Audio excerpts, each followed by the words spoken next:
Bienvenidos a La Otra Realidad. Hace unas cuantas semanas, a propósito de las psicofonías, mencionábamos el fenómeno de las caras de Belmez. Unas teleplastias que desde hace unos 27 años vienen apareciendo en el cemento del suelo de una modesta casa en un pueblo de Jaén.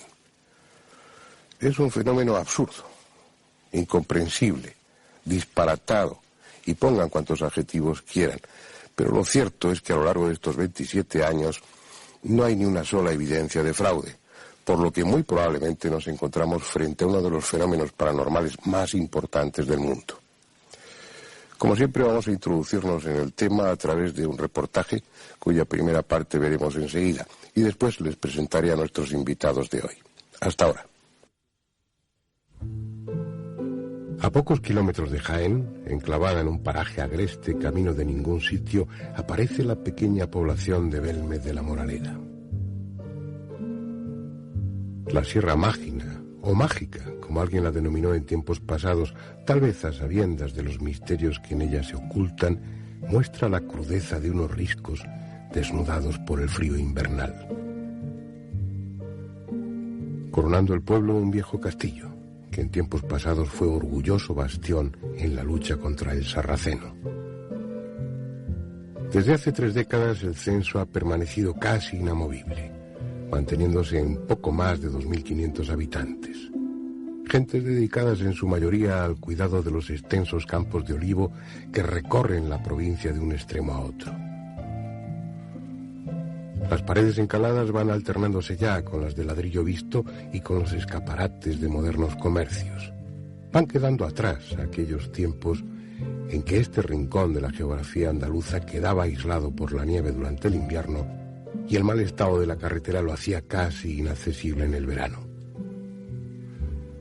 En suma, un pueblo español más, hasta que el misterio, sin previo aviso, decidió erigir su particular monumento a lo imposible en un humilde hogar de esta localidad serrana. A partir de entonces, nada ha vuelto a ser igual.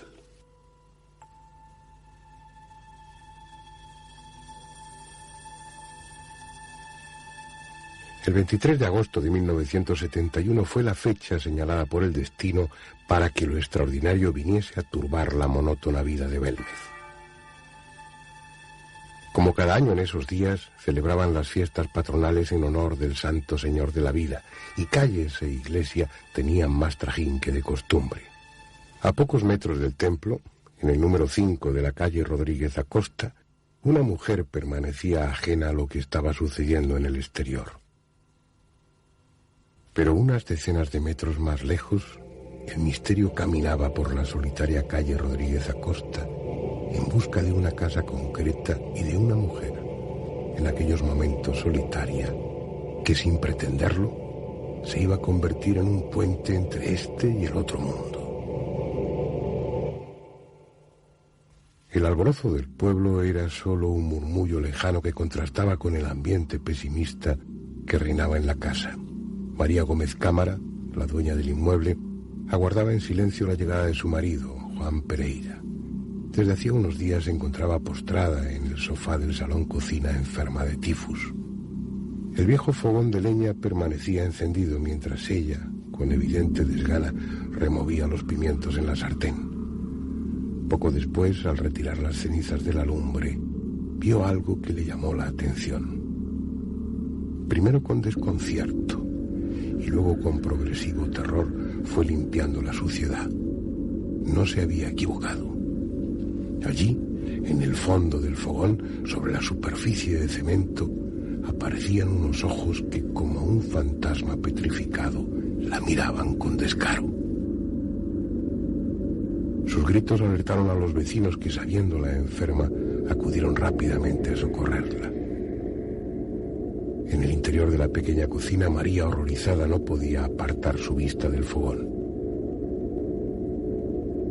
Tras retirar los restos orgánicos y ceniza de la superficie enlucida, un rostro de rasgos similares a las pinturas bizantinas pareció con toda nitidez, indiferente al revuelo que su presencia había provocado. Era desagradable, con una sonrisa entre lasciva y socarrona, a pesar de que en su cara se apreciaban las huellas de algún golpe que hacía sangrar abundantemente su nariz. Días después, tanto por lo repulsivo de aquel rostro como por la molesta expectación de sus vecinos, Diego Pereira, hijo del matrimonio, optó por acabar con el no deseado visitante, picando el suelo y cubriendo el socavón con una nueva lechada de mortero. No sirvió de nada. Al cabo de pocos días, una nueva cara, similar a la anterior, surgía en el cemento. Se iniciaba así la historia de un fenómeno paranormal que para muchos investigadores es el más importante del mundo. La recién bautizada Casa de las Caras se convirtió en el principal tema de conversación del pueblo. Conociendo bien como conocían a la familia, pocos pensaron en una broma. La mayoría dio por cierta la naturaleza extraordinaria del suceso, inclinándose unos por el milagro y otros por la intervención diabólica. Sin embargo, aunque apasionante, el tema no había trascendido aún el ámbito local, pero no por mucho tiempo. La llegada de un reportero del diario regional de Jaén para cubrir las noticias referentes al enfrentamiento entre dos cooperativas aceiteras hizo que la vida de los habitantes de Belmez diera un giro de 180 grados. Una vez publicada la impactante noticia, la afluencia de gentes llegadas primero de la geografía jienense y posteriormente de toda Andalucía convirtieron a Belmez en una corte de los milagros a pequeña escala. Junto a los curiosos empezaron a llegar enfermos en busca de curación y pacatos ansiosos de contemplar lo que para ellos era un indiscutible milagro. Era una cosa que si admitíamos la parapsicología, pues entonces teníamos que cerrar el milagro. Y claro, entonces topábamos con la iglesia y él era el sacerdote entonces. El obispo se vino encima también, mía más que en él, porque yo fui alumno también del obispo y el obispo pues me llamó y me puso casi en la puerta de la calle del obispo. La autoridad eclesiástica del pueblo, encarnada en la figura del párroco Antonio Molina, fue la primera en tomar cartas en el asunto tras las urgentes advertencias que llegaban desde el arzobispado de Jaén, directamente de su máximo mandatario, Monseñor Miguel Peinado. El hecho de que Belmez se hubiera transformado de la noche a la mañana en centro de presuntas manifestaciones sobrenaturales que ya convocaban a centenares de personas no podía ser aceptado por una iglesia que, aún sin competidores, ya estaba perdiendo devotos de forma alarmante. Lo que pasa que ahí con el periódico de la época lo que se quiso hacer fue tapar el fenómeno. ¿Y qué hicieron? Pues dar caña por todos lados. Es decir, intentar enfrentar a la gente, los defensores de la iglesia por un lado contra los retractores del tema, o los defensores del tema, pues lo que hubo un poco de pique, ¿no? Y aquello, claro, aquí en el pueblo provocó un boom muy grande, es decir, venir cola y cola inmensa de gente a ver un fenómeno, cuando la gente aquí lo consideraba como, bueno, lo veía como una cosa normal ya, pues entonces aquello provocó mucho revuelo aquí en el pueblo, ¿no? Aquellos primeros momentos los viví mal, porque nos atacaron mucho la prensa,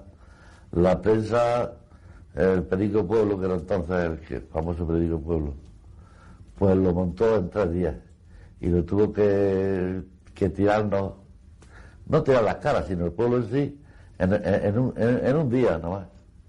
Y aquello fue un desastre. Y lo vimos mal porque unos me llamaban por teléfono diciendo que adelante, otros que para atrás, los otros que eran sinvergüenza, los otros los 3 caras de verme. En fin, aquello era un desastre. Fue entonces cuando el alcalde, Manuel Rodríguez Rivas, alentado por el padre Molina, encomendó al albañil Sebastián Fuentes la tarea de socavar el suelo de la casa encantada para descubrir las supuestas causas naturales que producían el fenómeno. Mientras tanto, los diarios continuaban ofreciendo a sus lectores las novedades que cada día se producían en el domicilio de los Pereira. Insospechadamente, el asunto había calado en la opinión pública española y periódicos, como el vespertino Pueblo, aumentaron sus tiradas de forma espectacular gracias a las caras de Belmez. Y sobre todo a raíz de la declaración del diario Pueblo, cuando dijo que las caras de Belmez es que eran los caras de Belmez, ¿no? Es decir, como que el pueblo entero ya estaban acusando a todo el pueblo de que se quería beneficiar del fenómeno eso, que era una falsedad, ¿no? Y después de todos los estudios que se han hecho, se comprueba fácilmente que no hay ningún tipo de montaje ahí. Es decir, lo verdaderamente extraño, o cuando la gente te pudiera acusar, es cuando el pueblo se ha enriquecido a costa de eso. O dice, bueno, pues puedo sacar un beneficio turístico tremendo de este fenómeno, pero el pueblo quizás también quizás haya mala gestión por aquí, no sabía montarse la historia. El intento de acabar definitivamente con el suceso no hizo sino aumentar el misterio. Cuando Sebastián Fuentes llegó con la excavación a casi 3 metros de profundidad, no pudo evitar un escalofrío. La tierra extraída aparecía mezclada con huesos humanos, sobre todo de pequeño tamaño. El estudio forense posterior demostró que pertenecían a niños enterrados en el lugar aproximadamente 160 años atrás.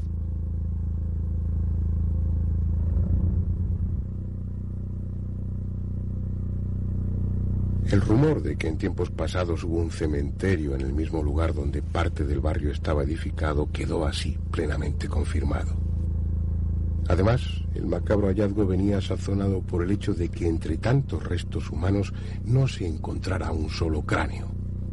Por su parte, como si se mostraran complacidas al comprobarse su origen de ultratumba, las caras continuaron apareciendo.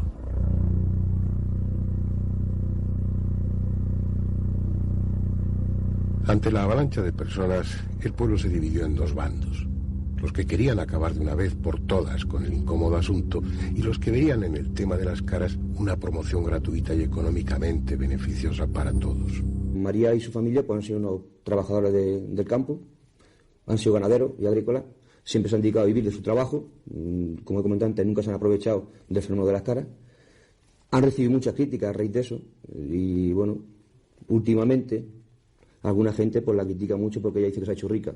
Pero toda aquella persona que ha visto su casa, que ha visto cómo vive, las condiciones que vive, puede apreciar verdaderamente que esa mujer no se ha aprovechado del fenómeno de las caras, sino al revés, está aguantando muchas aglomeraciones de gente en horas de su descanso, en horas de siesta, en horas de dormir, y la familia igual, ¿no? Es decir, que se podían haber aprovechado, pues sí. Que no lo han hecho también es verdad. Paralelamente al debate popular, las autoridades y las fuerzas vivas de la comarca comenzaron a mover hilos para desmantelar un suceso que calificaban de vergonzoso. El gobernador civil de Jaén, José Ruiz de Gordoa, hizo llamar al célebre filósofo y parapsicólogo Germán de Argumosa. La opinión de un especialista de talla internacional como él, en contra de la paranormalidad de los hechos, habría acabado con la expectación y de paso con el hecho en sí. Pero eso fue algo que no llegó a ocurrir. En febrero de 1972, el parapsicólogo cántabro acudió a Belmez dispuesto a poner en marcha una exhaustiva investigación. Junto a un equipo compuesto por el catedrático de la Universidad Autónoma de Madrid, José de Solas, y 10 alumnos de dicha facultad, registraron en 12 magnetofones diferentes la intrusión de voces de procedencia desconocida, que en el momento de la grabación no fueron audibles para los presentes. Eran psicofonías, probablemente las más lúgubres que se han obtenido en España. Frases como "el infierno empieza aquí" o "yo sigo enterrada" dieron la vuelta al país en las portadas del desaparecido diario Pueblo, en el que con grandes alardes titulares no se dudaba en afirmar que las caras hablaban. Pues salían cosas que salían en la psicofonía. Yo lo oí una vez, pero yo ya me daba miedo y yo ya no quise sentirlas más. Decía, socorro, sácame de aquí, un niño llorando, yo no quiero estar aquí, sácame de aquí. Y yo ya no, me da luego miedo de quedarme sola y acordarme de aquello. Y yo ya no quise sentir más. Por si el carácter presuntamente ultraterreno de las voces no fuera suficiente, se añadía la morbosa circunstancia de que palabras y frases parecían reflejar un ambiente del pasado en el que junto a niños predominaban prostitutas y borrachos. Indagaciones posteriores sacaron a la luz la supuesta función de la casa a principios de siglo, ni más ni menos que un prostíbulo.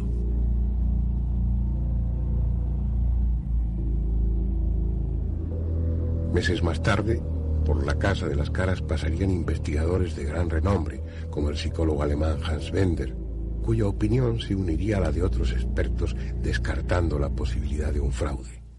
Las maniobras oficiales y el poder de una iglesia intransigente no pudieron evitar que el paso de los años haya convertido al hogar de María Gómez Cámara en un punto de referencia obligado a la hora de hablar de fenómenos paranormales. La aparición de nuevos y desconcertantes rostros de diversos estilos y tamaños ha perpetuado el fenómeno de Belmez hasta nuestros días, a pesar de las voces que en su momento trataron de desprestigiarlo.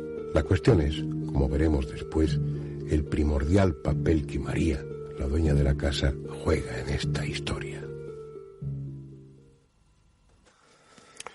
Bien, yo creo que con esta primera parte del reportaje ya hay datos suficientes para iniciar el debate. Pero primero voy a presentarles a los invitados de hoy. Andrés Aberasturi, a quien ya conocen sobradamente. Insisto en lo que comentábamos antes de que se encendieran los focos. Él es el alter ego de este programa. Bueno, un poco hay que bajar. El ego eres tú, lo pones tú y yo pongo el alter. Es el alter. Manolo Gómez Ruiz, abogado que lleva muchos años investigando el fenómeno de las caras de Belmez, que dirige una exposición de fotografías, yo creo que no de la más completa, la más completa que existe, en la que se muestran las caras de Belmez desde el principio hasta la actualidad. Lorenzo Fernández, director adjunto de la revista Enigmas, periodista, y que por razones de vecindad, porque sus orígenes están en Jaén, pues supongo que el tema lo conoce muy bien, pero ya ha escrito varios artículos sobre las caras de Belmez y está claro que es el tema que domina, ¿no? Yo siempre lo digo, vamos, soy jienense de nacimiento, madrileño de adopción, yo creo que como casi todo el mundo que vive en Madrid, y la verdad es que me ha tocado desde muy pequeño ver ese fenómeno, cómo ha ido evolucionando y cómo quizás ha ido involucionando en este tiempo. Luego hablaremos de todo ello.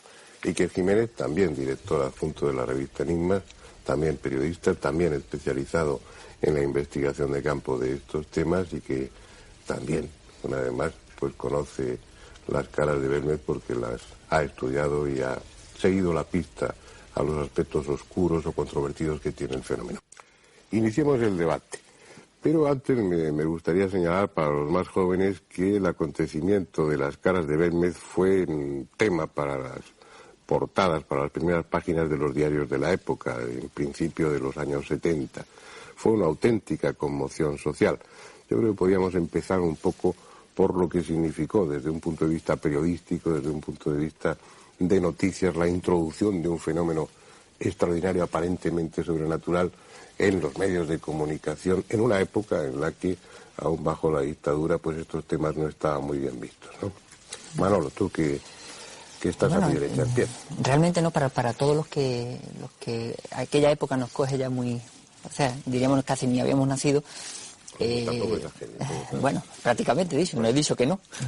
Pues realmente cuando revisamos las hemerotecas y vemos toda la prensa que aquel tema generó, nos deja de sorprendernos, porque realmente fue un tema que llenó portadas, que hizo que un periódico tan importante como en aquella época era el Diario Pueblo, pues duplicara o triplicara incluso la tirada en un mismo día, y que en España por primera vez a nivel, diríamos, nacional se empezara a hablar de un fenómeno parapsicológico.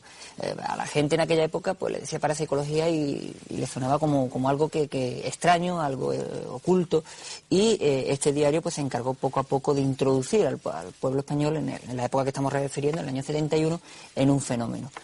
Pero desgraciadamente no, mientras que hubo esa primera época donde parece que hubo un poco de interés en el tema, el fenómeno fue cortado rápidamente y, diríamos, en la nebulosa de la historia a la actualidad, pues prácticamente la imagen que nos ha podido llegar del fenómeno Belmez realmente no tiene nada que ver con lo que allí sucedió en aquellos primeros instantes. A mí me interesa mucho resaltar en este primer instante, para que veamos lo importante que puede ser el fenómeno, ya no solo desde un punto de vista parapsicológico, sino social, unas declaraciones que hizo un director de cine, Agustín Villaronga, que ha hecho concretamente una película o basada en los hechos de Belmez, 99.9. Pues las declaraciones, cuando lo presentaba en el Festival Internacional de Sitges, dijo: he intentado o me he alejado de la anécdota de unas caras aparecidas en la pared para, diríamos, hacer una historia de misterio más real. Ahí podemos reflejar lo que es el tema en sí, es decir, para todos en nuestra conciencia ha quedado que era una anécdota, algo que sucedió, pero que, bueno, que se demostró que era falso. Una muy mala información porque nunca apareció ninguna en la pared y, sin embargo, al 80 al 90% de las personas que tú puedes preguntar pues creen que aparecieron en la pared. Y se termina diciendo que, bueno, hay que volver a una realidad más evidente, más tangible. Pero ¿qué historia más interesante o más importante que una que dure ya 28 años? ¿Cómo se nota que es abogado? No, yo reconozco que viví aquella historia desde dentro. Fue efectivamente mi primera historia parapsicológica y mi primera historia del periódico. Estaba yo empezando. Es terrible que digan que eran tan jóvenes o que no habían nacido. Yo estaba trabajando ya en el periódico Pueblo, precisamente en Pueblo en esa época. Recuerdo que era Antonio Rasado y otros compañeros los que fueron para allá. Y recuerdo las discusiones que había en el propio periódico, es decir, no lo que se publicaba, sino lo que preguntábamos, lo que comentaban ellos cuando venían de Belmez. Y había una especie de división de opiniones, ¿no? Unas partes, ellos mismos los que estaban allí decían, mira, esto es incomprensible, y otras veces, hasta al párroco se le echó la culpa o se le implicó en aquella historia y todo lo demás. Pero efectivamente, yo no sé si hubo carpetazo oficial o no hubo carpetazo oficial. Yo no sé si la 7, que era la planta de la dirección, dijo, hasta aquí hemos llegado con Belmez porque alguien se lo dijo, o es que realmente aquello se desvaneció. Y esa es mi duda ahora mismo. Bueno, eso está prácticamente comprobado. El carpetazo fue rotundo. Hay que pensar también, lo decía Manolo, el impacto social, ¿no? Yo tengo sana envidia, Andrés, de todos los periodistas que estuvisteis en esa época, ¿no? Porque hay que pensar en un pueblo de la serranía de Jaén, totalmente perdido, como hemos visto en el vídeo, donde casi nunca pasaba nada, y de repente empiezan a llegar oleadas de 10.000 personas al día. 10.000 personas al día peleándose por entrar en una casa donde ocurre el milagro, ¿no? Y al parecer ese milagro desembocó en un montón de historias. Nosotros hemos intentado investigar en estos reportajes de la revista Enigmas en lo que ocurrió al otro lado de las caras, ¿no? La otra cara de las caras. Y intervienen con documentos, con cartas, con fotografías, ciertos elementos del movimiento de la época y la Iglesia, por supuesto, como tú has dicho, ¿no? Hay una especie, digamos, de trama oculta que al final acabó con el fenómeno. Lo acabó Diario Pueblo, porque al darle fama internacional al fenómeno, un buen día, sin que nadie sepa por qué, la portada aparece con el titular "Se acabó el misterio". Y a partir de ahí ha quedado la imagen que decía Manolo. Todo es un fraude, durante años se ha perpetuado que es un fraude, pero realmente nadie supo, o se sabe ahora... Siempre se debatía si eran las caras o los caras de Belmez, que esa fue un poco el gran insulto, injustamente seguro, ¿no? Pero hay una plena certeza a ese nivel del no fraude. Hay una plena seguridad en que el fenómeno es realmente paranormal. Porque algo que ahora ha llamado la atención a los espectadores, pues como a mí también me lo ha llamado, y es la tosquedad, la ingenuidad de alguna de esas caras. Uno se espera que si desde el otro mundo hacen una manifestación de ese tipo, una manifestación pictórica, pues hombre, no te voy a decir que un cuadro de Rembrandt, pero por lo menos sí una corrección en las facciones y en las proporciones de las figuras. Sin embargo, hay como una ingenuidad que a uno de entrada le induce a pensar en bueno, esto es María o alguno de sus hijos el que realmente lo... ¿Eso lo habéis sospechado todos al principio? ¿Es la primera duda que habéis despejado o no? Sí, hombre, indudablemente. Yo me acerqué por primera vez a Casa de María en el año 89. Y bueno, como lógicamente cuando vas a realizar un reportaje, pues te informas, lees, miras todo el tema y la primera sensación que te da es que ello no puede ser real, que ahí puede haber alguna cuestión que quizás se haya pasado o que realmente es fraude. Pero cuando te acercas a él y sobre todo cuando realmente tienes la paciencia de investigar, de indagar, de leer, de analizar, te das cuenta que no es tan fácil. O sea, dar una respuesta simplista como que pudiera haber sido como dio el Diario Pueblo en su día, nitrato y cloruro de plata, es una respuesta simplista, o una respuesta quizás dada, como ha comentado Iker, pues porque había que terminar con el fenómeno. Pero realmente hay que decir al público que se han realizado pruebas, se han realizado análisis, y esos análisis pues han descartado, por ejemplo, la utilización del nitrato y el cloruro de plata. Que las facciones son toscas, y eso pudiera dar a entender que a lo mejor pues pudiera haber una fraudulencia. También, si recordáis a lo mejor un libro ya muy antiguo de René Sadré, el Tratado de Metapsíquica. Precisamente René Zadré decía todo lo contrario, cuando hablaba de las formaciones ectoplasmáticas o cuando hablaba de los moldes y los vaciados, que concretamente al no saberse cómo funciona ese tema, la tosquedad es lo que le da más certeza de genuidad, porque lo más lógico fuera que se pintara de una manera clara. De todas maneras, también hay que decir otra cosa, no todas las caras son toscas. Y además, una cosa que también es muy importante dejar claro, y es que no es que aparezca una imagen y se quede ahí en el suelo, diríamos, plantada, sino que esa imagen evoluciona. Me viene al pelo, porque dentro de esos insertos que a veces, en ocasiones, introducimos dentro de estos coloquios, estos debates, vamos a ver uno muy breve en el que se puede ver precisamente cómo las caras de Belmez no se mantienen estáticas, sino que cambian de forma, incluso de desplazamiento. Vamos a verlo. Este es el primer rostro aparecido en Belmez de la Moraleda. Las gentes, al verlo surgir, creyeron que se trataba del retrato de una persona brutalmente golpeada. Tras ser recortada del suelo del fogón y colocada tras una hornacina de cristal, comenzaron a sucederse extraños cambios. El rostro ensanchó sus facciones, deslizándose hacia la derecha, a la vez que una macabra sonrisa se dibujaba en sus finos labios. Hoy, el rostro, totalmente esférico, parece haber empezado a difuminarse. 30 años después, no se parece en nada a la faz que atemorizó a España en aquel verano de 1971.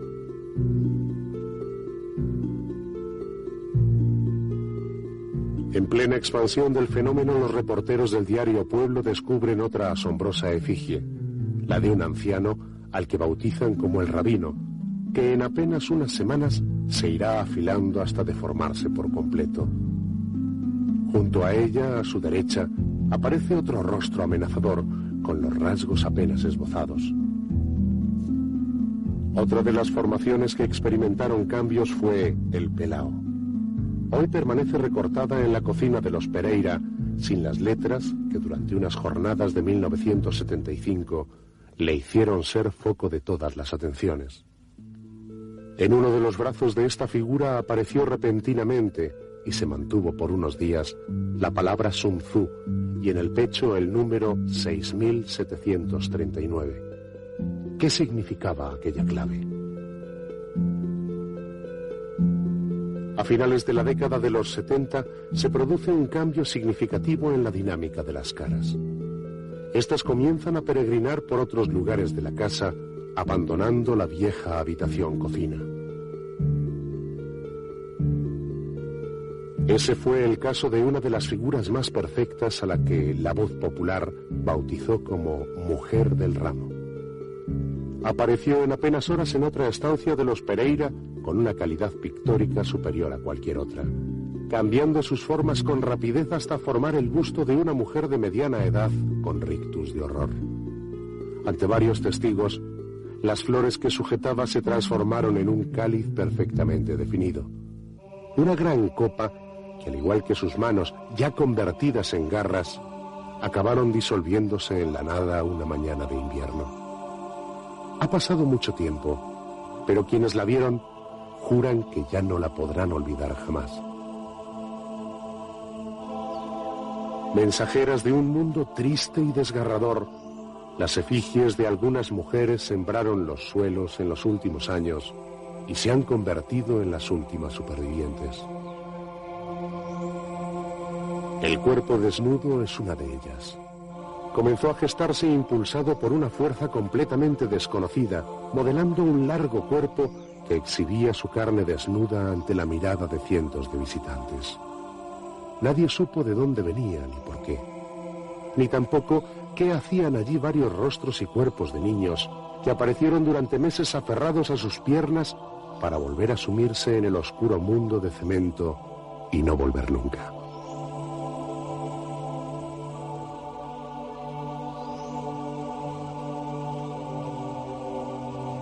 De ellos apenas queda el recuerdo. Quizás sus hermanas mayores, aquellas que llevan más de 25 años aferradas al suelo, sean las únicas que sepan el secreto de esta vida y muerte de los rostros de Belmez, pero por lo que parece, no están dispuestas a desvelarlo.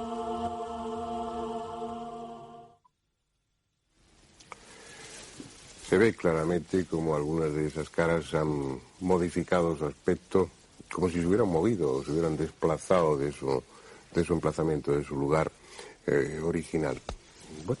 Incluso, Fernando, fíjate, hay una cosa muy clara, es que no solo es que hayan evolucionado desde el momento en que aparecen hasta que pues algunas se expanden, sino que incluso desaparecen. Y yo creo que con el paso del tiempo lo que sí nos damos cuenta es que el fenómeno de Belmez se ha convertido en nuestro gran fracaso. Por una cosa muy sencilla, porque es un fenómeno que, al contrario que otros tantos, tú bien sabes que a mí uno de los fenómenos que más me gusta investigar es precisamente todo lo que conlleva casas encantadas, fenómenos poltergeist. Pero obviamente cuando alguien me cuenta algo que está pasando en su casa, que están muy asustados, yo voy al lugar y la verdad es que siempre vas con una cierta incredulidad, cierta duda, y a mí donde no me cabe ninguna duda de que hay un fenómeno extraño de verdad es en Belmez, porque al margen de la aparición de las propias caras hay otros fenómenos. Tienes desde grabación de psicofonías verdaderamente dramáticas en las que se oyen voces de gente que o está amenazando, o psicofonías que grabó el filósofo Germán de Argumosa verdaderamente dantescas. También tienes aparición de ectoplasmas, de fotografías en las que surgen de repente de la nada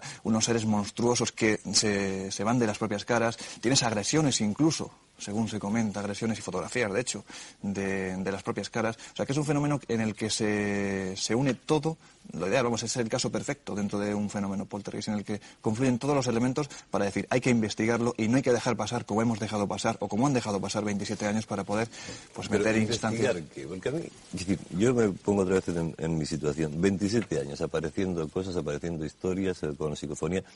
¿Y eso con qué sentido? ¿Por qué aparece eso? Pregunto.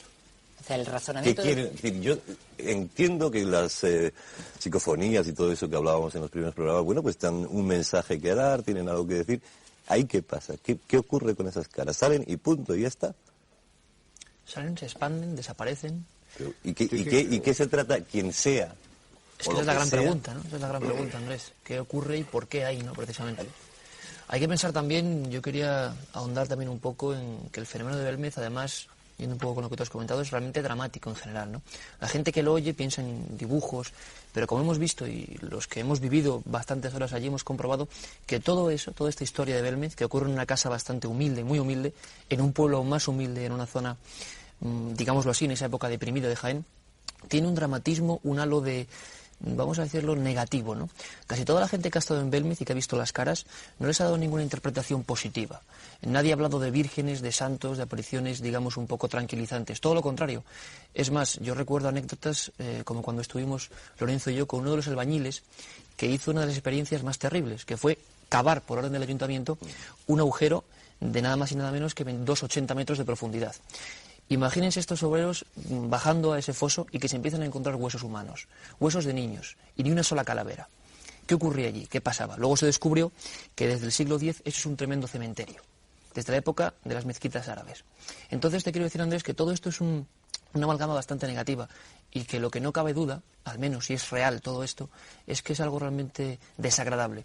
Es una historia donde lo que se expresa es dolor, es angustia, las voces, como decía Lorenzo, expresan cosas tan terribles como hechas voces, hay que decirlo, varios... Pero ¿por qué introduces y sueltas así si es real? ¿Tenéis dudas o no tenéis dudas? Tienes una explicación, supongo. Claro. Es que esa es la cuestión principal. Sobre ¿no? la autenticidad del fenómeno, No. la interpretación, ahora iremos a ello y trataremos de especular, no podemos hacer otra cosa. Pero humedades hay se plena descartó. seguridad. Yo siempre, en este punto, ¿no? de debate, yo siempre comento una cosa claramente. Es decir, yo ahora mismo estoy en disposición de poder demostrar, con documentos, que cualquier, o todas las hipótesis que se han barajado hasta ahora para decir que es fraude Belmez, se pueden descartar. Pero si me estás pidiendo que dé un paso más, que es la interpretación, ya diríamos, tenemos un pequeño problema. Sabemos lo que no es, ¿no? Pero no lo que es. Bueno, pues cuéntanos, Manolo, ¿qué es lo que da? lo que no es el resultado de esas pruebas. Pues muy bien, no, tendremos que empezar por la primera, indudablemente, que fue el diario Pueblo, en el año 72, en un reportaje que ya han comentado mis compañeros, en un titular dicen se acabó el misterio, y la definición que dan al fenómeno, o la solución que dan al fenómeno, es que estaba realizado con nitrato y cloruro de plata. Yo lo explican de una manera más, diríamos, más rimbombante, porque dicen nitrato y cloruro de plata cuando incide una luz ultravioleta en un preparado, etcétera, etcétera. Bien, eso que pudo ser la primera explicación, de hecho hicieron un molde en donde sale una de las caras que se realizó con nitrato y cloruro de plata, pues podría haber dado la solución, pero el problema no era realizar una cara con nitrato y cloruro de plata, que, bueno, pues lógicamente se puede hacer. La cuestión era encontrar nitrato y cloruro de plata en las caras de Belmez. Y en ninguna de las pruebas que realizaron, o supuestamente realizaron, y aquí sí que hay que hablar de supuesto, porque el equipo del diario Pueblo habla de muchas pruebas, pero realmente no ofrece el resultado prácticamente de ninguna. Pues bueno, cuando se realiza esta supuesta prueba, deberían haber encontrado en las muestras que ellos mismos dicen haberse llevado a analizar el cloruro y el nitrato de plata. Y sin embargo no la encontraron ahí. Es Jordán Peña, en uno de sus libros, el que da la clave de por qué se dio esa explicación. Y fue precisamente una llamada que se hizo al señor Viñas, que era el químico de ese equipo, por el cual se le decía que una posible solución para ver su credulidad era el nitrato y cloruro de plata. Lo cierto es que, sea verdad esta llamada o no sea verdad, lo cierto es que dieron esta explicación. Pero posteriormente, en el año 75, el doctor Alonso, de un instituto cercano, porque era de Valencia, del Instituto Mineralógico e Hidrológico de Valencia, del Consejo Superior de Investigaciones Científicas, analizó el pelao. Al analizar el pelao... ¿Qué es el pelao? El pelao es uno de los rostros, diríamos, más famosos que ha surgido en Belmez y que en el año... Habla como si fuera un primo hermano, se analiza el pelao. Es defecto ya de...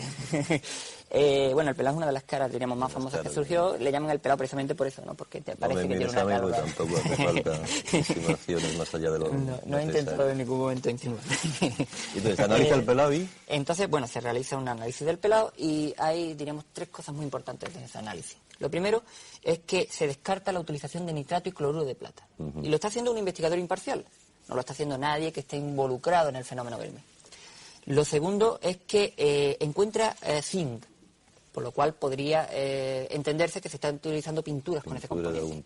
Pero el componente es tan pequeño, o sea, la muestra, el zinc es tan pequeño que no podría estar utilizándose tampoco. Por tanto, descartamos una segunda posibilidad que hasta ahora no se había apuntado. El de la pintura. Efectivamente. Este hombre, tras realizar todas las pruebas, pues esto ya diríamos un parecer, como científico, alguna explicación debía dar. Y entonces se agarra a lo único que él cree haber encontrado, y que es concretamente un compuesto melanocrato. Materia carbonosa, un compuesto melanocrato, materia carbonosa y sustancia orgánica. Hollín y demás, es decir, restos de... Estamos hablando de una antigua cocina. Entonces este buen investigador pues dice, bueno, ya tengo la solución para el pelao. Ojo, que solamente habló del pelao, porque en ningún momento hizo extensible a los demás rostros.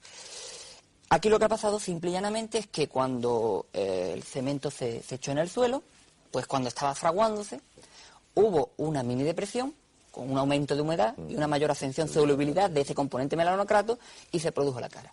Traduciendo, que una huella de un zapato de un 39 había producido la cara del pelao. Yo recomendaría que pudieran las personas ver esa supuesta huella de un zapato del 39. Realmente el pelao puede ser todo. Además, incluso, pues bueno, miren sus propias suelas. Pero y si hay algún parecido con... un zapato del 39. Pero realmente, bueno, pero primero y si no es una... da igual que sea un zapato o no, pero sí que puede ser una mancha aleatoria. Es decir, uno se queda mirando un papel pintado, se queda mirando este fondo que tenemos, y yo puedo encontrar ahí 14 caras. No, pero allí se ve claramente, o sea, es la definición perfecta de que allí hay una cara. No te voy a decir casi fotografía, más bien sería un negativo, pero se ve perfectamente. Además hay un dato curioso que cuando se trajo el pelao, se llevó a Valencia para su análisis, es curioso que en el mismo lugar donde se arrancó la loseta, en ese mismo lugar se volvió a echar una capa de cemento y en ese mismo lugar apareció de nuevo la misma imagen que se había traído a Valencia. Cuando se regresó... Refuerza la teoría de que eso puede ser alguna impregnación que va subiendo por la humedad o por lo que sea, y siempre sube por el mismo sitio. No, el tema es, a mí me parece que eso es importante. De alguna forma se tienen que formar, valga la redundancia. Físicamente tiene que tener un soporte. Claro, el tema está porque al formarse por razones naturales o no, configuran, definen una cara, un rostro. Pero además del pelo, por ejemplo, si fuera uno solo, Andrés, pues eso, bueno, podría atribuirse a la casualidad, pero hablamos de cuántas caras. Pues, bueno, ayer, por ejemplo, estábamos comentando así por encima, pues datos del tema, ¿no? Pues como has comentado al principio, dirijo una exposición de una agrupación, la Agrupación Parapsicológica de Puerto Real, donde hemos hecho un recorrido por el fenómeno desde el año 71 hasta el año 98. Bien, pues yo comentaba, tampoco tengo los datos porque no me pongo lógicamente a numerar, pero yo comentaba que aproximadamente yo he podido manejar para hacer esa exposición pues alrededor de unos 1000 negativos. Y podríamos hablar tranquilamente de aproximadamente, y te digo por bajo, de 80 a 100 caras diferentes. Y de esas 80 a 100 caras, hay muchas de ellas que se modifican. Y que por tanto, si esa modificación la entendemos como distinta, ya no estaríamos hablando de 80 a 100. Hay una foto que a mí me encanta, que precisamente ocurrió muy cerca de lo que se denomina la franja de inestabilidad, que es una figura o un grupo que yo denomino la figura femenina, en donde una de las figuras, que es un feto, un bebé, inicialmente parece un bebé y en las últimas fotografías del año 91, 92, ha cambiado completamente su postura. Y estamos hablando de la misma figura. Sigue siendo bebé. Y sigue siendo un bebé. Pasa que cambia la figura. Cambia completamente su posición. Y además los niños son los más generales en toda la cocina. Y si me permitís, una cosa interesante y que sorprende a la gente que va allí son los cambios de las caras, ¿no? Como ha comentado Fernando antes, ya hemos visto en el inserto. Pero me gustaría ahondar en una cosa, que es que ese dinamismo es lo que hace que no pensemos en pinturas o demás cosas.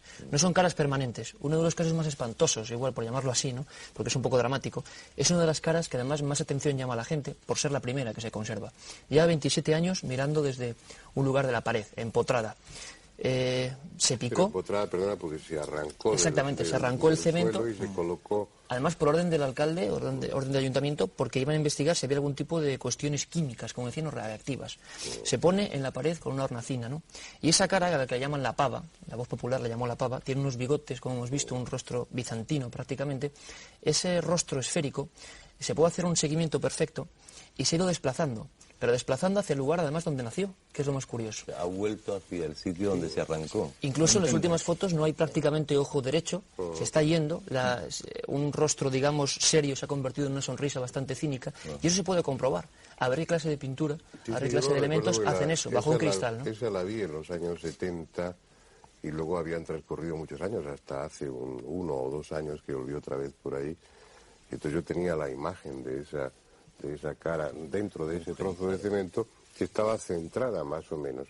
Ahora está totalmente, bueno, ya hay un trozo de la cara que está fuera del cemento como si se quisiera escapar de ahí. Realmente el tema es extraordinario, yo pienso que es muy sugestivo. Lorenzo, dime. Sí, digo que volvemos al dramatismo que envuelve al lugar, porque de hecho yo creo que estaréis todos de acuerdo en que de las caras que han aparecido en todo este tiempo, pues yo no creo que haya ninguna que ofrezca una generosa sonrisa, todo lo contrario, son todo caras dramáticas. Estamos hablando de aparición de fetos con unos cráneos totalmente descompensados, de un tamaño impresionante, pero sobre todo eso, caras dramáticas, ninguna inspira alegría. Es decir, estamos hablando que al margen también de esto, volviendo a las psicofonías, también vemos que se ofrecen psicofonías desagradables, dramáticas, como por ejemplo, pues yo creo así, la primera que me viene por su espectacular contenido, la que decía "El infierno empieza aquí". Estamos hablando de un contenido, yo creo que para la época, estamos hablando del año 72, cuando se obtiene esta psicofonía, pues yo pienso que es bastante fuerte para la época que apareciera esto, con este contenido y en ese contexto. De la Iglesia en esta historia. Eso es lo que yo iba a preguntar antes de que pasemos a publicidad. Y antes de que veamos la segunda parte del reportaje, pues estamos situándonos en los principios. Hay una actitud social popular que es la de entusiasmo, que expresada a través del diario Pueblo. La gente se muestra apasionada por un fenómeno extraordinario. Esa es la actitud popular. Y luego está la actitud oficial, la de la Iglesia y las autoridades, que en un momento determinado dan orden, como veremos después en la segunda parte del coloquio, dan orden de terminar con esa historia. ¿Por qué esa disparidad? ¿Por qué a las autoridades les molesta o les molestaba? Yo creo que les sigue molestando ese tipo de fenómenos, y por qué a nosotros, a la gente común, nos interesa. Pues mira, ahí yo creo que Manolo ha dado en el clavo al principio cuando ha comentado que es cuando se empieza a hablar en España por vez primera de un fenómeno paranormal. Y encima nos encontramos con que es un fenómeno pues que se sale de molde, es un fenómeno realmente espectacular, ¿no? Y lo cierto es que toda esta evolución que ha ido sufriendo con el tiempo, pues en su momento no gustó. Obviamente, imagínate lo que estamos hablando del año 71, el poder que podía tener por aquel entonces la Iglesia no es el de ahora, era otra Iglesia bastante diferente, y obviamente me imagino que al párroco del pueblo, al igual que que a Miguel Peinado, el obispo de Jaén, le molestaba bastante que de repente un fin de semana hubiera más de 10.000 personas que pasaran por la Casa de las Caras. Estamos hablando de un pueblo de 2.700 habitantes y más de 10.000 personas pasan por esa casa. Y sin embargo la iglesia no fuera nadie. Y encima, lo que comentábamos ayer, Manolo, pues en una casa de una persona que no acudía a misa. Es decir, era la típica aparición de esta... Hay un momento importante en esta historia que yo creo que es cuando se inicia el rumbo de acabamos con el fenómeno o lo dejamos vivir, ¿no? Nos decía el antiguo alcalde, el que vivió y a punto estuvo de ser encarcelado por esta historia, Manuel Rodríguez Rivas, nos dijo que el pueblo era una especie de guirigay tremendo. Imaginaos autobuses llegando del norte de Europa, de Francia, de Alemania, a ver el milagro, ¿no? En un pueblo donde nunca había pasado nada, como he dicho antes. Unos tremendos disturbios de orden social y diarios, ¿no? Pero hay un momento importantísimo en esta historia, que es precisamente la mujer de Francisco Franco, Carmen Polo, que inicia lo que es la otra historia. Doña Carmen. La otra historia. Y ordena a una periodista de apellido Salceo que en el propio Belmez haga un informe, nosotros hemos visto ese lugar donde hizo el informe, haga un informe extensísimo de cada cara de ese fenómeno para ver si tiene que ver con lo religioso o no tiene que ver con lo religioso. En el mismo momento en que esa periodista entrega ese informe y demuestra en sus fotografías que ahí no hay nada de religioso, que todo lo contrario, que son fetos, mujeres desnudas, lo que aparecen en ese lugar, es cuando empieza lo que se llamó en su día la Operación Tridente, es decir, una fase iniciada por la Iglesia y por nombres y apellidos del movimiento que dijeron esto hay que acabarlo porque encima ya de raro no son ni santos, ni son vírgenes, ni es nada, ¿no? Es lógico, Fernando, que si descartamos... Recordarme que luego en la segunda parte hablemos de esa Operación Tridente. ¿Sí? Digo simplemente un apunte. Si descartamos en aquella época lo religioso, no nos queda más remedio que ir a lo parapsicológico. Y obviamente, vosotros bien lo sabéis... O a lo sobrenatural. O a lo sobrenatural, da igual, los términos. El caso es que ambos términos en aquella época, y lo sabéis bastante bien vosotros que la vivisteis, no estaban bien vistos. Vamos a ver la segunda parte del reportaje, antes de continuar con el coloquio, donde yo espero que se cuenten cosas tremendas. Se contarán. Estamos hablando de fenómenos que tienen que ver mucho con lo trascendente, lo sobrenatural, lo estremecedor. Pero bueno, antes de nada vamos a continuar con los datos objetivos, vamos a ver esa segunda parte del reportaje. Han pasado 27 años y María continúa siendo esa mujer que tiempo atrás se caracterizó por su fuerte carácter. Con la mirada perdida en las desconcertantes teleplastias, deja entrever esa sutil relación que, como muchos aseguran, siempre ha habido entre ella y las caras. Mucha gente piensa que está vinculado a María. La gente piensa aquí en el pueblo, sobre todo el comentario general del pueblo, es que una vez que María muera, las caras desaparecen. Yo personalmente pienso que María es el hecho principal de que aparezcan las caras. ¿Cómo lo hace? Pues eso es tema de los técnicos, ¿no? de que estudian los fenómenos paranormales. El pensamiento general del pueblo es que una vez que desaparezca María, desaparecen las caras. También hay comentarios de que en otras casas paralelas han aparecido caras, pero claro, ahí la gente ha cerrado sus puertas y nadie sabe si es verdad o mentira, porque no quieren abrir, porque también este hecho ha provocado la afluencia de mucha gente a visitar las caras con una molestia inclusive para la familia, ¿no? Entonces, en la casa que haya aparecido al lado, pues han querido taparlo, pero se comenta también eso, de que hay en casas paralelas que han aparecido caras. Yo, en estos últimos 3 años, yo no he visto ninguna modificación de las caras. Se ven más nítidas, menos nítidas, en función también del estado anímico de María, bajo mi punto de vista, porque cuando ella está enferma las caras han disminuido de tonalidad, y cuando se encuentra anímicamente muy bien, las caras tienen otra tonalidad, pero que modificaciones yo no he apreciado. Simplemente mayor claridad o menos claridad. Lejos quedan aquellas jornadas en las que la imagen de María era algo común en las páginas de los diarios nacionales y en todas las publicaciones especializadas del mundo. Todo eso es ya historia. Sin embargo, la mente todavía lúcida de la anciana conserva vivo el recuerdo de aquel día en que una mancha en el suelo de la cocina cambió su vida. Fueron tiempos difíciles, tiempos de incomprensión, de ataques, en su mayor parte instigados desde estamentos políticos y eclesiales, tiempos de coacción, de molestias continuas, cuando su casa se convirtió para muchos fanáticos en poco menos que un lugar de culto religioso.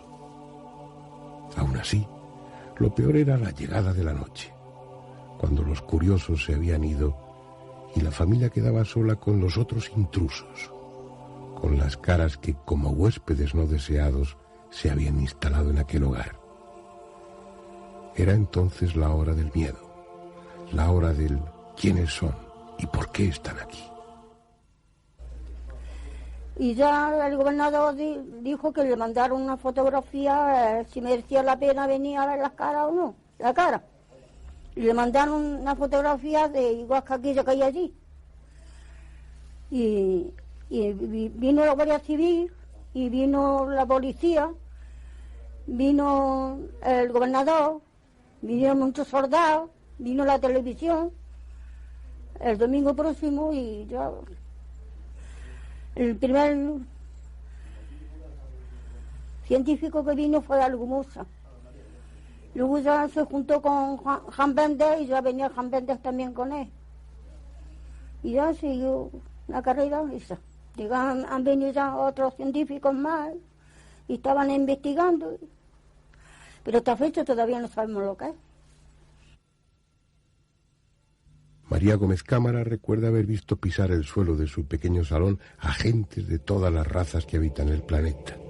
Naturalmente que era una molestia, pero nunca ha cerrado su puerta a los curiosos y menos aún a los investigadores que de buena fe han acudido a su hogar para intentar descifrar el enigma.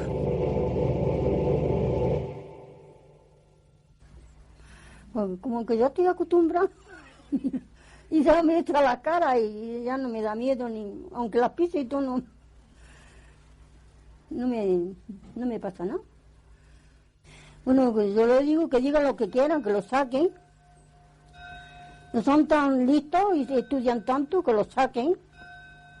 Yo no le cierro la puerta a nadie. Todo el que yo venía a investigar, Muchas fueron las investigaciones llevadas a cabo por diferentes colectivos estatales y privados, cada uno de ellos guiado por diferentes intereses. La primera y posiblemente más rigurosa fue efectuada en el verano de 1973 por el profesor Germán de Argumosa. En el mes de julio de dicho año se personó el notario de la cercana localidad de Huelma, Antonio Palacios Luque, tras ser requerida su presencia por el célebre parapsicólogo. El motivo de la llamada era llevar a cabo de manera oficial el precintado de la cocina y levantarlo 2 meses y medio más tarde. Se precintó la vivienda donde estaba ella, donde se ven las caras, y entonces resulta de que estuvo precintada sobre 2 meses o algo de eso. ¿Y cuál fue nuestra sorpresa? Que cuando se quitó el precinto, el notario había hecho unas fotografías y las cuales salieron horrorosas, para no verlas, porque te daba miedo de lo que había allí aparecido en aquella cinta. Para efectuar la operación habilitaron una nueva cocina a María, quien en ningún momento se opuso a que se realizara la incómoda operación. Días más tarde, en la nueva estancia comenzó a perfilarse una figura de mayor tamaño a lo ya habitual. Poco después, sobre la reciente lechada de cemento, surgió el cuerpo de una mujer que de cintura para arriba dejaba patente la perfección de sus trazados. Fue bautizada como la Dama de la Copa, aunque finalmente el utensilio que sujetaba se transformara en un gran ramo de flores. Llegado el momento, el precinto fue levantado y, para desconcierto de los escépticos, pudo comprobarse que las caras habían cambiado. Terminaba así, o debiera haber terminado, la polémica que enfrentaba a los defensores de la autenticidad de las caras con los que sostenían la naturaleza fraudulenta del suceso. Todo parecía indicar que las caras no solo aparecían sin intervención directa de los vivos, sino que además cambiaban de forma e incluso de lugar. La cuestión quedaba abierta a preguntas más inquietantes, las mismas que María se viene haciendo desde el principio. ¿Quiénes son y qué quieren?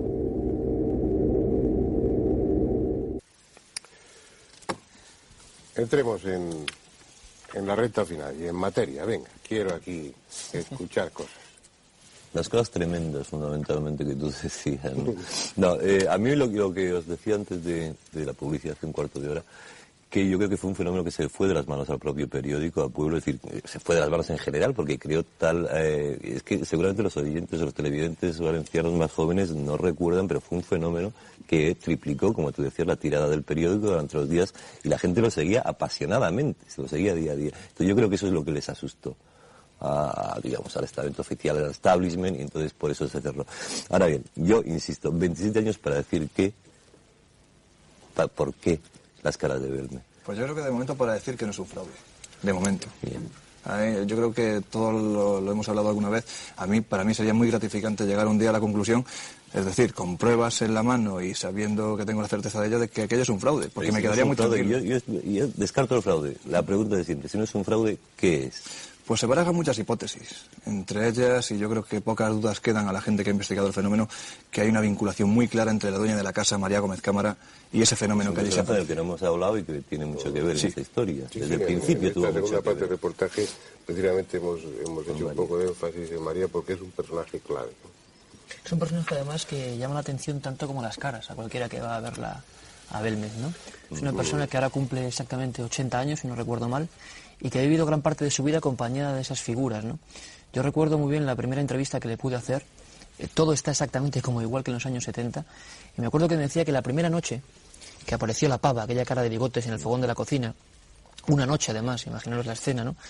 Con sus hijos y su marido que venían de faenar en el campo, en una familia de cabreros, allí con luz mortecina, vieron aquella cara, y esta mujer tuvo que dormir fuera de la casa. Tuvo que dormir fuera, en una fuente que hay fuera, del espanto que le produjo, ¿no? Entonces María es un personaje peculiar, todos hemos tenido anécdotas con ella de una u otra forma, se han grabado voces que se dirigen siempre a ella, o el fenómeno, hay una relación constante con su figura, ¿no? Y yo creo, es una hipótesis, como periodista tampoco lo sé realmente, no he visto un montón de cosas, pero sí hay dos cosas importantes. Una es la figura de María, quizás como persona, no lo sé, que tiene algún tipo de facultad extraña para expresar algo, para plastificar o digamos bien expresar en el suelo algo, y también un lugar muy concreto, un lugar que no sabemos por qué también desde el siglo X está lleno de, como dicen allí, preñado de muertos, ¿no? Desde hace un montón de años, y donde ocurren también cosas raras, incluso en la misma manzana, no solo en la casa, que es la número 5 de la calle Real de Belmez, claro, sino en otras casas han ocurrido fenómenos diferentes, ¿no? Es un tema. Si estamos hablando de algo que puede tener relación con la función que desempeñó esa parte del pueblo, el haber sido un cementerio en tiempos antiguos, también se comenta, como decíamos en el reportaje, que fue un prostíbulo a principios de siglo o hace muchos años. Entonces, un lugar en el que se han producido sucesos, acontecimientos cargados en ocasiones de dramatismo y algunos de ellos luctuosos incluso. ¿Por qué localizarlo exactamente en una sola casa, que además es una casa muy pequeña que está pegada a otras? Pues hay otras caras en las probablemente casas. Se rumorea también, por supuesto, se rumorea que en las casas colindantes también hay caras similares. Por supuesto es algo que no podemos comprobar porque los primeros que se niegan a ellos son los dueños de estas casas, viendo el revuelo que se montó en su época con la casa de María. Claro. Pero lo que es, desde luego, si no aparecen en otras casas, de lo cual yo tengo serias dudas, a mí no me cabe ninguna duda de que María tiene mucho que ver en ese fenómeno. A mí el alcalde me dijo que sí, el alcalde de Belmez me dijo que hay otras casas donde sí han aparecido y sigue habiendo fenómenos tan raros como el número 1, 3, 5 y 7. Imaginaos, era una especie de manzana desde tiempo muy lejano. En la casa número 7, si no recuerdo mal, la que está pegada a la Casa de las Caras, sí hay unos rumores bastante fundados en el pueblo de que vivían unas hilanderas que tejían ropa y que tuvieron fenómenos incomprensibles en el siglo pasado, como movimiento de las ruecas que bajaban por las escaleras incluso y demás. Pero ahondando un poquito más y llegando un poco más al quid de la cuestión, nosotros logramos recuperar documentos que hablaban de los antiguos habitantes de esa casa. Es decir, no de María y la familia que vio las caras, sino casi del siglo pasado, bueno, concretamente el siglo pasado. En 1858, ahí había una familia, que además eran antepasados del marido de María Gómez Cámara, y hay unos documentos impresionantes donde hablan de ruidos en la techumbre de la casa, una muerte por cuchilladas en esa misma casa, e incluso aparición de figuras espectrales, ¿no? Esto confesado en la iglesia de Belmez, ¿no? Digámoslo así. Es decir, fenómenos del siglo pasado en ese mismo lugar. Por lo tanto, ahí tenemos no solo una persona extraña, sino un lugar realmente. Entonces, estaríamos hablando de dos, perdona, ¿no? Estaríamos hablando de la confluencia de dos factores. Sí. Uno, presuntamente de otro mundo, por decirlo así, como decía bien Argumosa en otro reportaje hace unas semanas, está el hecho, está el efecto. Si la causa no la encontramos aquí, pues estará en otro nivel, ¿no? Porque un hecho tiene que tener una causa siempre, ¿no? Bueno, supongamos que la causa, o al menos la causa remota, está en ese otro mundo, tiene que ver con las muertes, tiene que ver con el cementerio, con los sucesos. Pero luego está María, que es el personaje fundamental en esta historia, o por lo menos un elemento. El médico de Belmez me contaba que según el estado de salud de María, y a medida, además, eso se va haciendo extensible, a medida que María va languideciendo físicamente por razones de edad, las caras van desdibujando, se van perdiendo definición. Es decir, la vinculación de María con el fenómeno parece muy clara.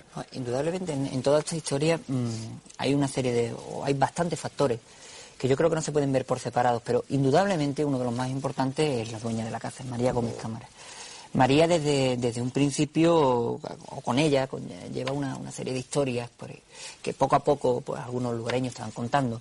Y te cuenta que bueno, cuando María era pequeña ya de por sí alrededor de ella pues parece que sucedían fenómenos extraños.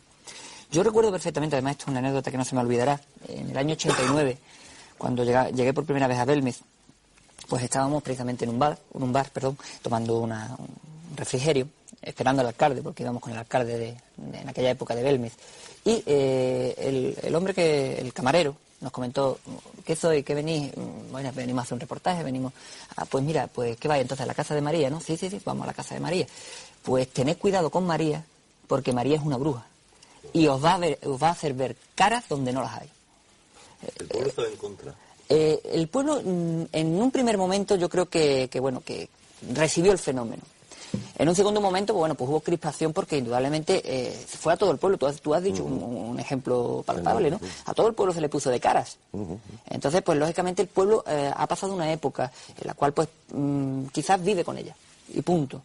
Es decir, tampoco tiene una opinión definida sobre María, y realmente la mayoría de las opiniones, por lo menos que yo he palpado, hay una cosa que la tienen clara, y es decir, que no creen que sea María la que esté realizándola fraudulentamente.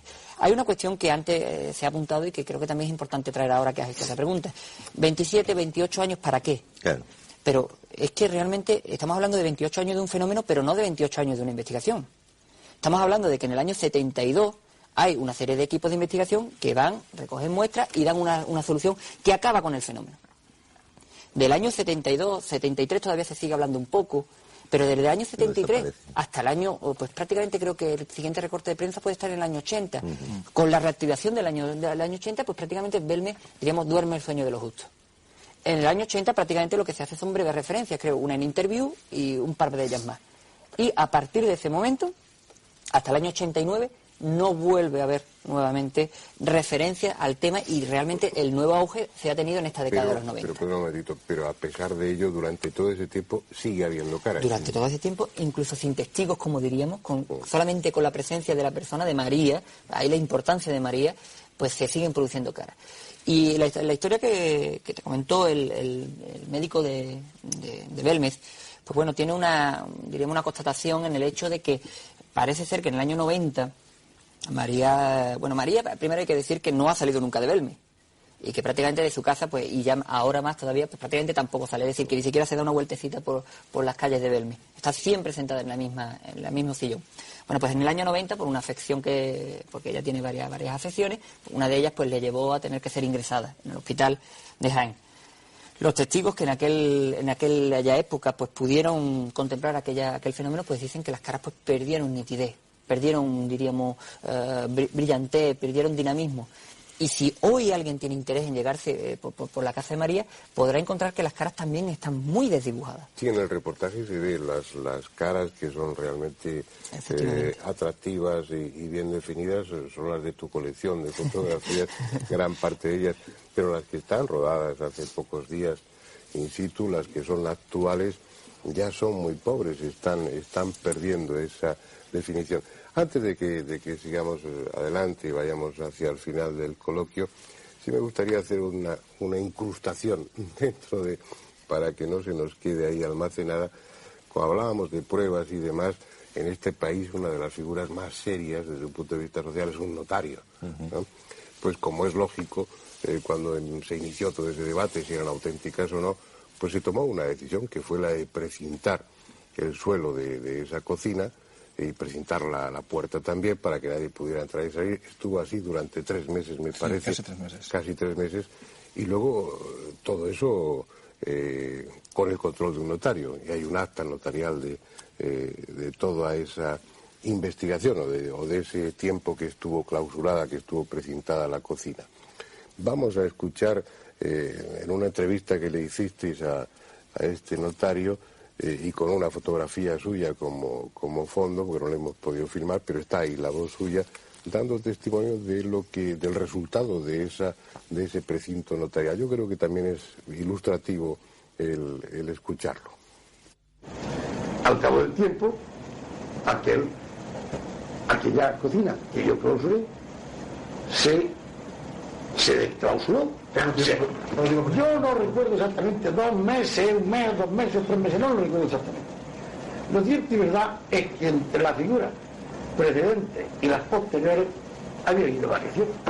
Y en la segunda cocina empezaron a salir caras. Pero caras significativas.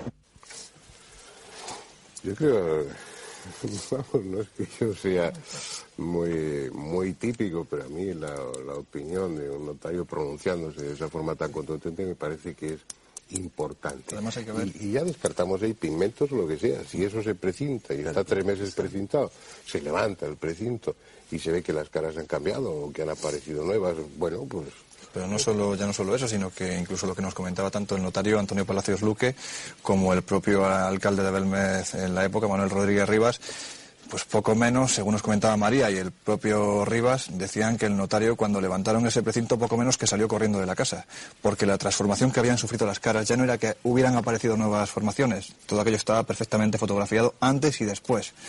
Habían aparecido nuevas formaciones, unas habían girado la cara de un perfil a otro, y lo que sí les llamó mucho la atención es que la mayoría de estas formaciones eran seres auténticamente monstruosos, casi diabólicos, nos dijo el alcalde de Belmez en aquella época, y nos comentó eso, que el notario salió corriendo pues porque se asustó bastante de aquello. Andrés, ¿por qué esas manifestaciones desde el supuesto otro mundo, aunque sea María la intermediaria, el vehículo, la moderadora de esa manifestación, por qué lo siniestro? ¿Por qué?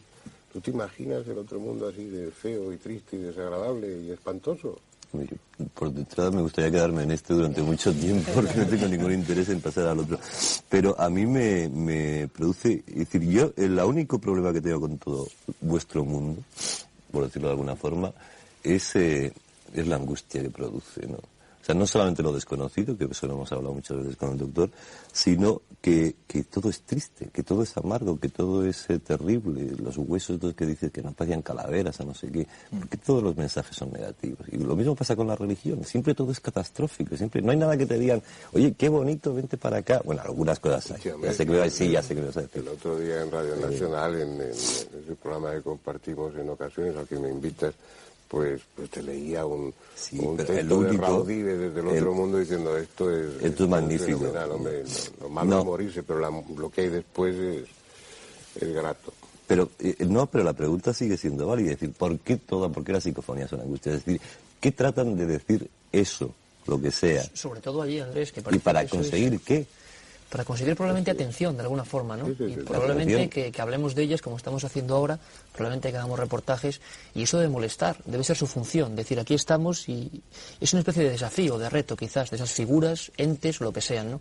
Pero tan espantoso como eso es la reacción propia en la sociedad, es decir, es tanto el miedo que produce, como tú has comentado, que lo que son los organismos también actúan de una forma miedosa, ¿no? Tú hablabas de si el pueblo estaba a favor de las caras, y ahora mismo si tú vas a Belmez, eso es como un monumento a lo imposible, ¿no? Es decir, cualquiera tiene una catedral, ellos tienen las caras, pero no fue siempre así. La iglesia, como hemos dicho, empezó la cizaña, y al ver todo aquel gentío, hizo fundir el rumor, un párroco llamado Antonio Molina, precisamente, de que aquello era satánico. Y nosotros hemos recorrido Belmez buscando antiguos archivos y hemos visto y hemos sacado en este vídeo fotos de la gente enfrentándose en la calle contra de las caras. Posteriormente el alcalde, Manuel Rodríguez Rivas, ve como un coche negro del Ministerio de Gobernación viene y se lo lleva. Así de claro, en España en los años 70, ¿no? Y hay que pensar lo que es un alcalde de pueblo yendo al despacho del ministro de la Gobernación, Tomás Garicano Goñi, cara a cara, nunca mejor dicho, y para que este hombre le diga, don Manuel Rodríguez Rivas, o usted se pone en medio del pueblo a decir a todos los medios de comunicación que esto es un tremendo fraude y casi que ustedes son culpables, o aquí todo el mundo va en la cárcel. Nosotros publicamos en la revista Enigmas la carta donde ese expediente querían encarcelar a todo el pueblo por parte de 84 miembros del movimiento. Es decir, es un mundo terrible, Andrés, es un mundo mísero, dramático, que produce tanto miedo que en vez de intentar investigarlo, intentar llevar ahí, no sé, a cualquier universidad para quitar todas las dudas, lo que se hizo fue carpetazo y bueno, como esto asusta, pasar de ello, ¿no? Por lo que estabais diciendo, lo terrible va a ser que es esperar un poco a que María se haga más mayor, ¿no? A ver qué pasa, porque eso sí que sería una prueba, es decir, si el día que María falte, el día que María muera, por el paso de los años, lógicamente, si desaparecen las caras, ¿qué cara se nos va a quedar a nosotros? Es que siempre planteamos el tema, y ayer lo estábamos comentando, siempre planteamos el tema desde el punto de vista en que María fallezca y qué pasa con las caras. Pero ¿y si desaparecen antes de que María fallezca? ¿Por qué nunca nos planteamos esa posibilidad? Las caras están bastante difuminadas actualmente. María tiene 80 años, ¿por qué tenemos que esperar? A lo mejor el fenómeno se nos está yendo. Sois los que habéis asociado Parece claro que hay una relación. No sé si es una relación causa-efecto, pero cuando menos ella actúa como moduladora de ese fenómeno. Pues bueno, sí, parece un poco morboso especular qué pasará cuando María se muera, ojalá viva muchos años. Pero sí, será María otro es feliz, momento para saber. ¿Perdón? ¿María es feliz? María es María. Y con eso yo creo que ya es bastante. Conocerla y darse cuenta del carácter tan fuerte que tiene esta mujer, pues yo creo que con eso ya basta. Feliz. Desde luego, ella lo dice, está muy bien acompañada. No está sola en su casa. Yo no creo que sea feliz por una cosa muy, muy elemental. Esta mujer tiene en su casa, que es humildísima, una cocina de prácticamente 3 metros cuadrados, nada, 4 metros cuadrados.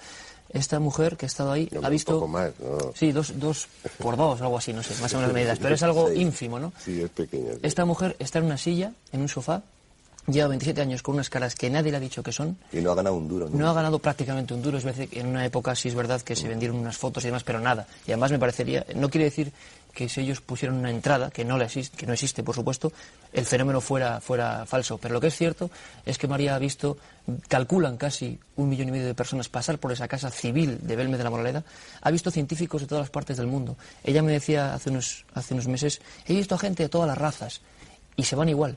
Nadie me dice qué demonios apareció un día en mi casa. Y eso no la puedo hacer feliz. Y nosotros nos vamos a ir igual. Decírselo tampoco. Después de haber estado hablando durante largo tiempo de las caras del mes, es lo triste o lo sugestivo que tienen estos temas. Hemos hablado de diferentes aspectos, hemos visto claramente, o todo lo claro, que se puede ver que no es un fraude, lo descartamos, hemos visto que puede tener un origen extranatural. No hay nada extranatural. Hay partes de lo natural que no entendemos o que no comprendemos, pero estaría en esa parte que María tiene una función ahí, pues que condiciona en mayor o menor medida la aparición de esas caras, pero nos quedamos sin saber realmente dónde vienen, cuál es su intención, qué va a pasar con ellas, qué es lo que quieren decir, qué quieren decir todos estos fenómenos extraordinarios.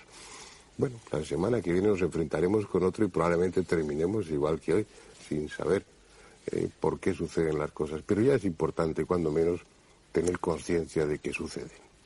Hasta la semana próxima.